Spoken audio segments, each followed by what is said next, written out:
Celebrating a company's birthday during the summer has always been my favorite. However, this year my perspective shifted. I was part of a successful sales firm with multiple offices across the country, allowing us to have significant revenue. As a result, our birthday parties were extravagant affairs that extended beyond just the employees. It was a grand celebration open to all employees and their families, almost like a family vacation. This year was particularly special as it marked our firm's 10th anniversary, prompting employees from various regions to join the festivities. My wife Mary and I were joyfully gathered around an elegantly set table, sharing laughter with colleagues from different offices. But as the evening unfolded, I excused myself to find my department colleagues, wanting to personally inform them about the well-deserved bonus planned for them.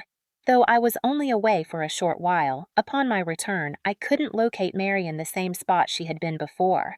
Surprisingly, this did not concern me at that moment. She had created her own connections and friendships within our work community.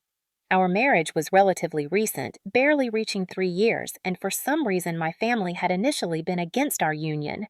Mary, who was 5 years younger than me, seemed unaffected by the conversations happening around us.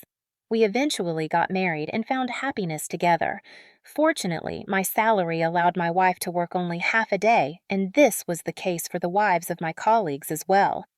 Mary and the other wives quickly became friends, so it wasn't surprising when I found her near the pond about 40 minutes later. Worriedly, I approached her and held her tightly, but she didn't respond to my embrace. Confused, I asked her what was wrong. With her gaze fixed on the water, she quietly said, "I don't feel well. Let's go home."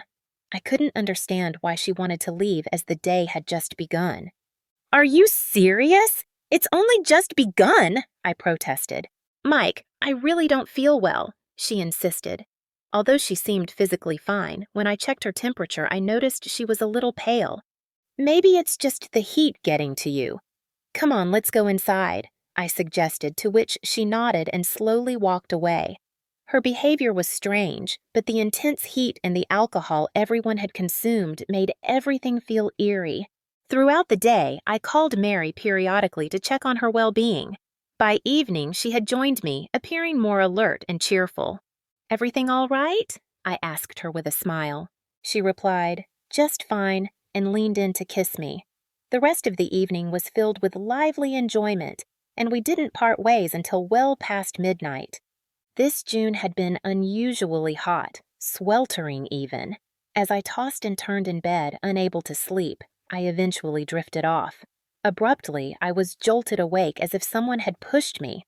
To my surprise, Mary was no longer there beside me. When I looked into the shower, I found it empty too. Assuming that my wife had decided to take a swim in the nearby pond, I didn't mind, especially since it was deserted. Taking a towel, I leisurely made my way to the small gazebo on the shore. Faint sighs came to my ears, gradually growing louder as I approached. Not wanting to disturb the couple, I decided to turn away before I heard the voices. "Mary, you're still as stunning as ever," the man said, stumbling over the words. The woman muttered, "Oh, don't be silly." I immediately realized that it was indeed my wife's voice, and it was no accident. Taking a few more steps, I saw a startling sight. There was a man lying prostrate on the sand, and on him was Mary, my wife, the very woman who had sworn her love and fidelity to me. "What the—" I interjected, interrupting their rendezvous. Mary looked in my direction and, hastily covering herself with a towel, let out a piercing scream. I couldn't keep from laughing ridiculously as the man slowly rose from the ground and took a step toward me.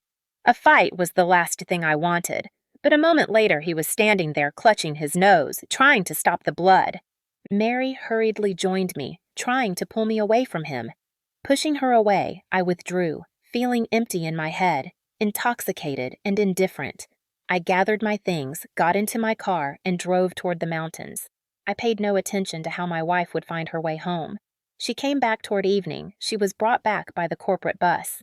I didn't know what she had told her coworkers, but no one inquired as to the reason for my absence. "Mike, please, listen." Talking to this woman was uncomfortable for me, but I knew it was easier to listen to her. "You have to understand, it didn't mean anything at all," she said. It's just that he's my first. And then I moved to Atlanta and met you and got married and never told him anything. Everything is so terribly messed up.